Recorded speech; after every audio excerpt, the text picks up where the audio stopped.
Welcome, Subversive. I'm here with Sean Robinson.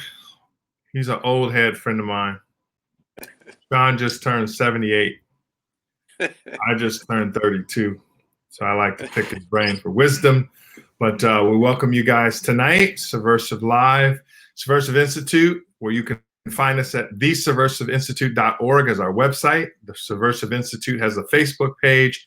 At Subversive Institute has an Instagram channel, and we have a YouTube channel that's starting to get a lot of traction, especially in days like this. The Subversive Institute. You can follow us on YouTube, and we encourage you to do that.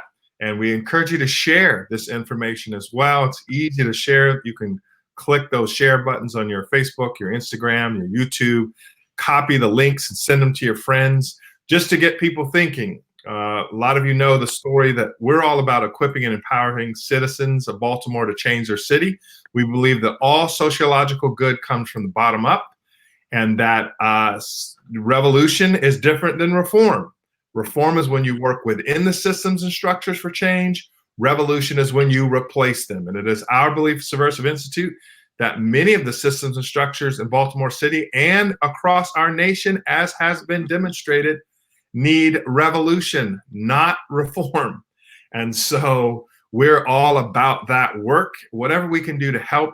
If you go on our website, under the Solutions tab, you'll see a lot of solutions being populated there. Things that we believe that the average citizen can take and implement and change their city. That's what we're all about. We're not top down, we're bottom up. We want to give things for the average citizen that if thousands of people in Baltimore and Detroit and Minneapolis and Atlanta and all the LA, if you just took these things and started to implement them, not even the exact things we're saying. We have this saying in Subversive, you don't like what we're saying, come up with your own, mobilize your own people and execute it. Not about becoming, propping up Subversive.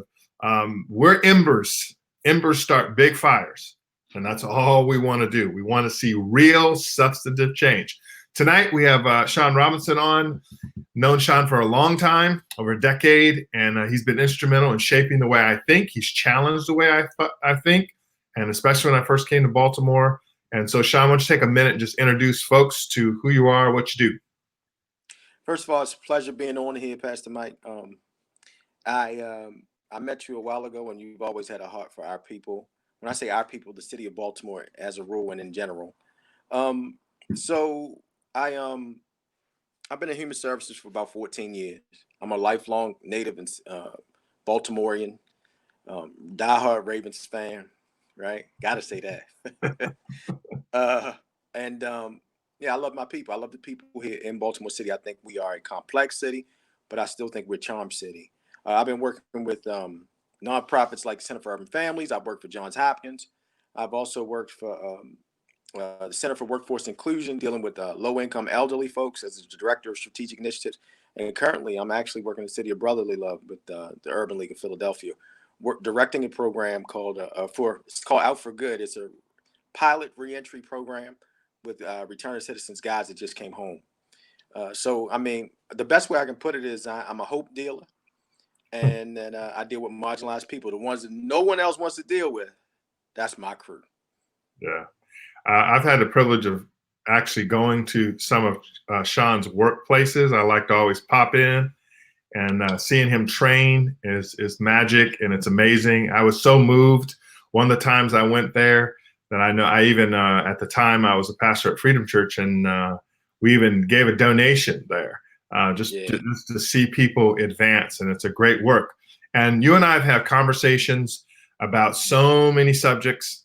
And I think what I want to address tonight, we've been talking a lot at Subversive about, 10 things you can do to bring about change, 12 things you can do to minimize and stop police brutality. And we're about to put out another document, Sean, that basically is a sample document of the type of real revolutionary reforms for police departments. I sent you a sample, and we're editing that right now. But really, what I'm after tonight, Sean, I want to have a discussion about, we've seen some injustices. We've seen some things go on in our country. We've seen various responses to them. And as we think about as a community, what's next for us? What is next for us? What are some tangible steps that you think our communities and the people tuned in tonight can take to make this situation better? Yeah. That's a great question, and it's a complex question, of course, because human beings are complex. But I'll tell you this: that we must start with humanity, and I say that because police brutality occurs because people don't view the people that the subjects. They view them as subjects or criminals or suspects more than they view them as human beings. Mm. So I think that if you're going to have a true republic or true democracy, that it's for the people by the people. That means all people. And I think that when you're dealing with people that uh, you're a civil officer and you're dealing in terms of making sure that that community stays safe and civil and peaceful, and there's a level of justice and fairness and safety there, that you got to view everybody you deal with as a human being. So I think we start there. The conversation has to start with humanity, that this individual that I'm dealing with is a human being. Even if for a minute he forgets that in your eyes or your perspective, you have to remember, because you took an oath, that that's a human, and that humans deserve to be treated differently than animals. What do you think about the people who are listening right now? And many people are asking this question in many ways, but essentially the same question. And what they want to know is, what can I personally do? Yeah. Because a lot of people feel like, I'm a lot of people feel like I want to get in. Do I protest? Should I march? Should I? What are a couple things that individuals could do? Action steps. You know what I mean? Like let's imagine that the city of Baltimore was sitting at your feet and said, "Hey, just give us 2 or 3 practical things to do. They don't have to be profound. Just things that if we did these, something might change."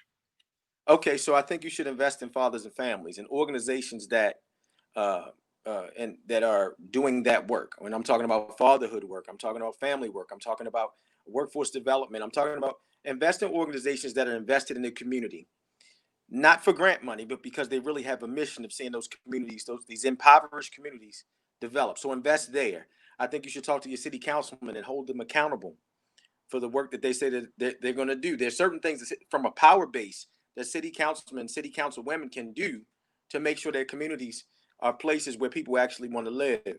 I think that you can develop relationships. Most of us are connected in one way or another with somebody that is either a police officer or either a person who is marginalized, if you will, because most of the stuff happens. Let me take that back. I don't know I'm gonna be honest with you. Pastor Mike always keeps it real. I don't know of a black man who hasn't had a run-in with the police. I just said that. I said it, and that's what it is. And so that doesn't matter. But I can say this, and it usually have a negative connotation. But I'm going to say that if you invest in organizations that promote fatherhood and family, and organizations that promote um, community development, workforce development. Even if you can't give your time, you can give your money. If you can't give your money, then you can look at policy and look at what issues are up and what your city councilmen have to say about it, so that they can be real change. That you can present ideas to your city councilman. If you are in the human services field, you can see in what way. Like I thought about doing a training with the police department at the police academy at that level, at that juncture, and about dealing with community citizens and what that's like. I feel like you got to care. I feel like whatever voice you have and whatever your passions are, usually your passion will lead you to where you can get involved at some point. Sometimes it's church, you know. This sounds like such a simple question, but I think that's ground level. Like one action step you can take is to help build families. Talk to us as a guy who's worked for over a decade in helping in workforce development and families for people on what is the connection between families and police brutality, families and social dysfunction. What's the connection? Wow, it's heavy. I'll give you an example. I have a guy that I'm working with. He's 30 years old and he has 9 children. 9. And the brother has paranoid schizophrenia, and he has bipolar disorder, and he's been incarcerated since he was a juvenile. And a lot of his charges have to do with his desire for more in terms of economics. And he's on again and off again compliant with his medication. Well, you know, if I have a mental illness, then you, in some way, shape, or form, that can lead to deviant behavior. How the state and the community has dealt with his mental illness is through incarceration, which has exacerbated his trauma. It's made it worse. So what I'm saying, and I asked him about his relationship with his dad, it's null and void. It's null and void. So he's cut off to some degree because genetically his children are predisposed to mental illness, and he may have been predisposed. But if we could connect him to his children, connect him to, you know, make sure he's getting the treatment and support that he needs and the resources that he needs, and we give him a community, and we give him masculinity is ushered in from one man to another man, and that fatherhood piece, and just doing that, and kind of bringing that family back together, those children have a better chance of not having any run-ins with the police. I remember, it's a funny story, but when I was driving dirty, what I mean by this, when I was a young man and I drove without registration, I had a license, right? I had no registration, right? I watched for the police everywhere I went. Everywhere I went, I was looking for the police, right? Because I was doing wrong. You know, every time when you drive riding dirty, you look for the police everywhere. But once my registration was straight, I stopped looking for the police. I still was aware because my nervous system, when I get around the police officers, fight, flight, or freeze instantly kicks in because of my experiences. But to some degree, I was able to level out some because I felt like my stuff was legit. Now, part of that was economic. I had the money to make my stuff legit, right? I had the job to make my stuff legit. And then I had this self-efficacy, this belief that I really could be legit and it was okay. So I think when you deal with the economic part and the family part, there's just a stability that comes that I have to some degree less interaction with the police, you know, and so that's on that end. On the end of the police officer, I would say you need to be around the people that you serve. You have to really be around. So a tangible thing, fatherhood, the connection, fathers and families make it easier, first of all, to know how to deal with the police, and then to limit your run-ins with the police to some degree. So if there are people here listening right now and they're saying, okay, what's next for me? You're saying one of the things we need to do is we need to support families. I know one of our mutual friends, when I was talking to him about radical ideas, he kind of came up with this idea too. He said, I know this is messy and it may be hard to actually accomplish, but he was basically saying we need to figure out ways to reinvest in families and resource families and really try to equip families with what they need to actually rebuild and reconstruct the family. Because I think it's it's an undeniable fact that there is a connection between healthy families, right, and healthy society, whereas there's dysfunction in family. One of our 7 things that we identified in the Subversive Institute manifesto of things that need to be addressed in Baltimore City and in all the cities across America is family dysfunction. That idea of the broken family. And so we were talking about this, and he was like, yeah, I mean, this is something, this is a part that we can own, right? Because the police is one of the aspects of why our cultures are bad, but it's not the only factor, right? So rebuilding families, but practically what you're saying is, as citizens saying, what's next? What could I do? You're suggesting, hey, find an organization that invests and resources families, not just money, but equipping families, right? Like all the ways to make families more holistic, and either give your time or your money. And they're not hard to find. You can Google them, and you can hit us up at Subversive. You can probably, if you go to a halfway decent place of worship, no matter what it is, they probably know of these organizations in your communities that are family resourcing organizations, redevelopment, all these types of things, and you can give your time to that, right? Yeah, I keep calling you Pastor Mike because that's the context I know you, but the nervous system is a real thing, man. And it's just as I get older that I understand trauma in the nervous system. One of the things that's interesting when you study trauma and adverse childhood experiences is when your nervous system is triggered. And in police situations, the nervous system is triggered and you only have fight, flight, or freeze as your options. So that neocortex, that prefrontal cortex, that level of understanding that occurs when you're not under that level of stress on both sides. So, goes away, and now we're both dealing with this fear thing. Me fear of what you're going to do to me, and me fearing what I'm going to do. Or you understand that whole reciprocal thing. So I think that when we start talking about families, you talk about stability, and you start talking about me being able to work within order and structure without worrying about what I'm going to eat next, or worried about. I mean, we know that generational poverty is a real thing, and that children who have access to their dads live in less situational and generational poverty. So in these impoverished environments, you put 1,000 people around $2, people kill each other, and that's regardless of race. So when you have this influx, but when dad steps in, first of all, he teaches them how to deal with the police. Second of all, he can advocate for his son from a policy perspective with City Hall. Like he can argue in the city gates, if you will. And then he's also can when there is an injustice, he knows how he has the type of, he can address it. He can deal with it. I'm just saying men active in the community changes everything. Yeah. And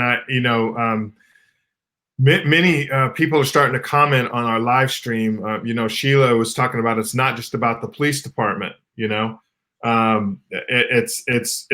really about our role. What role are we playing in all of this? And just really realizing that. And I really believe that this is a practical solution. I mean, we have just started at the Subversive Institute, but I really believe we could actually change our communities. Vestria says it literally has to start with Black men and Black women relearning empathy for one another. There's huge problems in the undercast with men and women not respecting each other. And I think that some of us are on this call and we're like, yeah, we believe that. We believe that. I think the question is, okay, so what can we do to actually help that become a reality? Because we can be here online going, yeah, we need the family dynamic to be strengthened, in some sense rebuilt, in some sense restarted. One of our mutual friends had this idea. He said, what if all the places of worship offered like mass days, like 3 or 4 times a year, to walk people who are serious about making commitments to marriage, right? Walk people through premarital and married them all for free. And what if they provided all the things for them to get married? Like we know that people can be dysfunctional in marriage, but we also know that marriage can be a symbol of a committed family, of a mother and a father staying inside of an institution. What if, in other words, these are practical steps that you can do. It may not be the only thing you can do, but when we're asking the question, what's next? We have to start saying, well, what can I personally do? Or what can me and my place of worship, or what can me and my community do to rebuild, restore, and resource people who actually raise their hand and say, okay, I want to figure out what it means for me to have a healthy family. What do I do? Because just to have a few nonprofits doing this work, Sean, it's not enough. No, you're exactly right. I'm going to tell you something else too. It's really strange. And we talked about how systemic oppression and systemic racism is everywhere, and it's just everywhere, and it's pervasive, particularly in impoverished neighborhoods. But I want to say that a family presents a different front than, say, a single mom or even a single dad by themselves. But when you have men in the community who are dedicated to not just their home, not just to their job. I know as men, I know I've been guilty where my work takes up everything. But when you have a man that's dedicated to his home and his job and his community, and he's present and active and there, people are less likely, and I've seen this everywhere, people are less likely to think that they can come into your community and dehumanize the people there, because they know that there's a coalition here, there's a council here, there are elders here, there are grandfathers, fathers, and sons, and this multi-generational ethos where people come together and say, hey, look, I know where mine are at, where yours. Let's account, let's deal, let's heal together, let's work together, let's build this community together.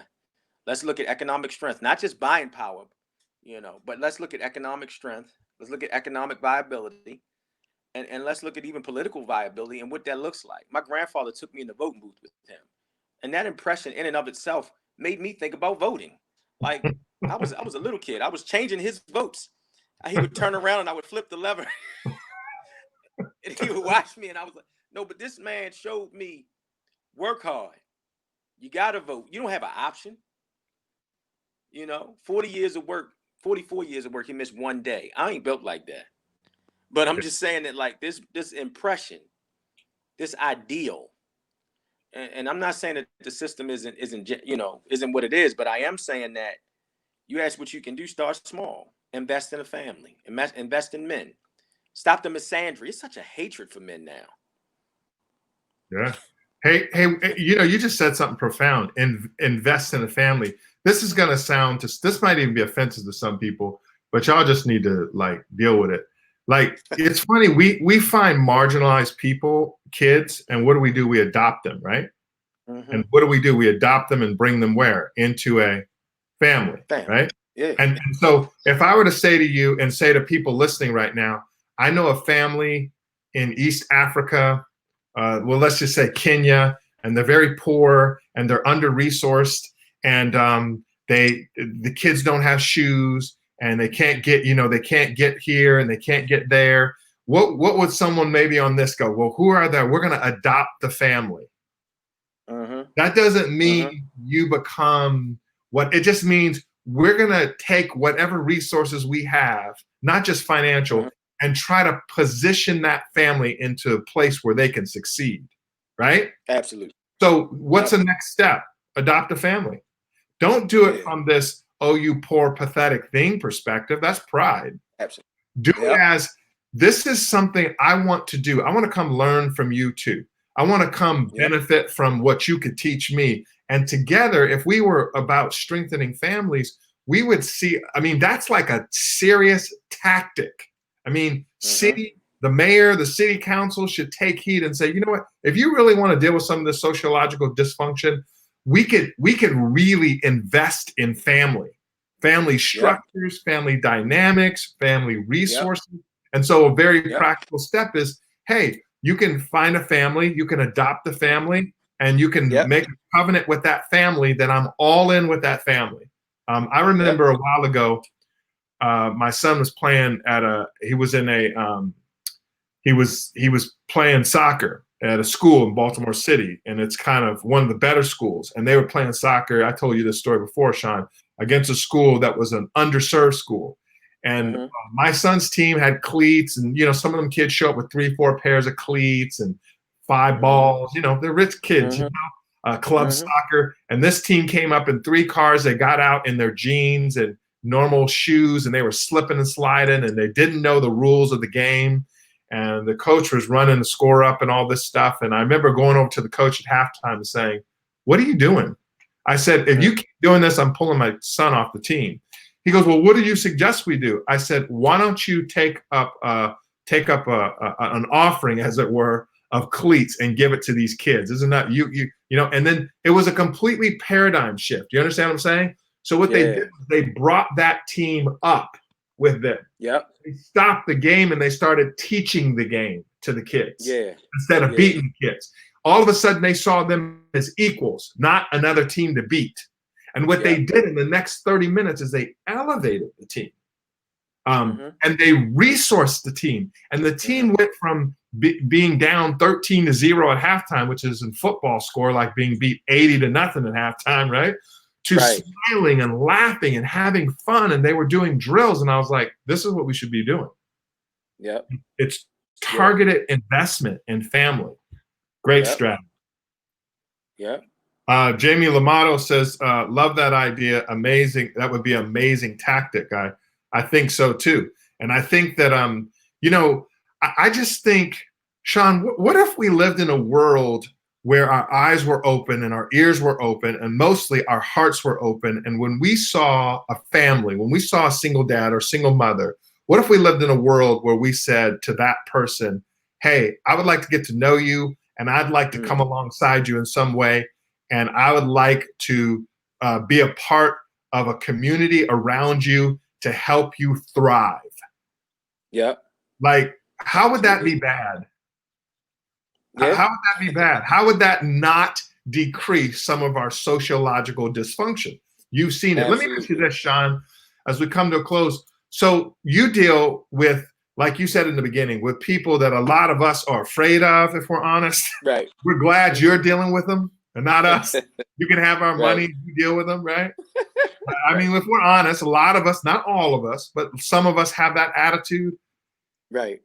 I want you to imagine we're all online right now. I want you to imagine a couple of people that you're working with, maybe a group of people, have an opportunity to address us and to tell us what they want from us.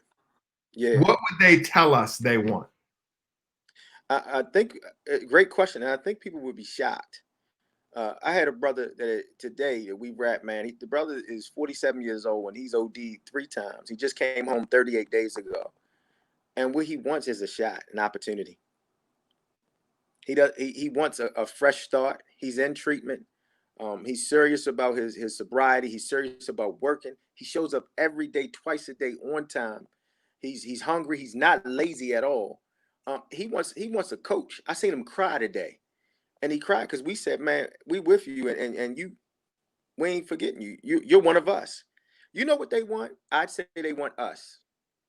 And what I mean by that is, it's not them. It's not patriarchal. It's not, in the sense of, it's not, well, not patriarchal. It's not paternalistic in the sense that they're not projects. They're people. And they want us. It's not equality. It's equity. Equality is everybody gets the same. Equity is realizing people start at different points in the race and different people need different resources. And your humanity allows you to get from the power base and the power structure and move to a more just and equal society. Yeah. Yeah, I agree. And I think that these are like practical what's next steps. Yeah. We can whine, we can complain, we can protest. Those have their place. But if you want to make substantive change, at some point, like the most powerful change agent on the planet is human relationship. That's it. Let me say that again. The most powerful change agent on the planet is human relationship. We have to have human relationship. We've got to build community and to have those types of relationships. So if we begin to open up our eyes and our ears and our hearts and we say, hey, I'm going to build that type of empathetic relationship, as Jamie Lamato said as well, where it's not just a one-way street where I help you. I've never been in a situation where I've gone to help someone that hasn't also helped me. I think about the many times I've been in trainings with you, and I've went into the trainings and I've listened to these men, predominantly men, stand up and speak, and the dignity and the honor and the pride they have in their work. And I can just hear them saying right now, hey, just like you said, just give me a shot. Just don't look at me like a thug. We're not all thugs. Some of us just want to work. Some of us just want to do our family. I'm going to say something else. I just found out this, and you probably knew this. You're like, duh. It's funny because when we talk about marginalization, we talk about substantive change, and we talk about being subversive. We talk about real help that actually 10 years from now would make a difference. You suppose somebody gets out of a state of incarceration, and they're struggling with addiction. Have you ever checked how much addiction programs are, Sean? Yes. They're astronomical, right? Yeah. So it's kind of interesting that addiction programs, it's almost rigged. It's only for rich people. You hear like this celebrity checked into a 30-day rehab. That's like $100,000. Who can afford that? Yeah. You know what I'm saying? So it's like one of the things we talk about at Subversive Institute is changing the paradigm, the very paradigm that we have in regards to actually the way we approach addictions and drugs. And one of our solutions, and people can go on there and check them out. One of them is called the DLH, and it's really stands for the Drug Decriminalization and Legalization and Health Initiative. And it's beginning the idea of seeing that, look, if it costs you $5,000 to go through a drug treatment program, who's going through those programs, Sean? Right. You know what I'm saying? I'm just saying. And we want to really help people. So again, what's a next step? You know, $5,000 is 5 people pay $1,000. Yeah. 10 people pay $500. Yeah. We can do the math. 50 people pay $100. Yeah. Like, you know, I mean, these are practical, quick next steps that you can take to say, you know what, I might not be able to help everybody, but I can help somebody. Absolutely. To be able to really invest in that community. Any parting words you want to say, brother? You're right. Remember that we're all people and we all need help. That's all I can say. All people, we all need help. Yeah. And so I think that we have a tremendous opportunity post protest, post COVID-19, post response to George Floyd. There's going to be an ocean of opportunities to be merciful, to be loving, to serve people, to invest in people. But it'll only happen if your eyes are open and your ears are open and your heart's open. That's right. Sometimes change just comes one relationship at a time as you invest. And I just want to encourage people on this call too that, you know, when you do this, do us all a favor and, you know, keep that between you, the person, and God. You don't have to selfie it in Facebook and tell everybody what you're doing and Instagram and have a story about how great a person you are and how you're helping people. Do us all a favor. Don't even put it on there. It's time to invest, because sometimes what we do is you were talking about we're all human. We can dehumanize people by making them a part of our Facebook story, part of our Instagram story, because they transition from persons to projects, and soon as they get promoted to our social media, right? Yeah. For us, let's keep it off that. Let's do that silent work. That silent work of just in finding a family, finding a mother, finding a father, finding a child, finding that person and investing in that person like they're part of your own family. And I really believe, like, people ask me all the time, Sean, they say, well, what do we do about this? And what do we do about police brutality? What do we do about violence? I was like, be the good Samaritan. If you see something, say something. If you see something, do something. 600,000 people had that ethic, Sean, the city would be a different place. Absolutely. Well, we want to thank you guys for coming on tonight. And thank you, Sean, for coming on and talking a little bit about what's next. And we appreciate having you guys. Look for us again next week. We'll be on live again. And we hope to see you soon. Grace and peace. Grace and peace. Thank you.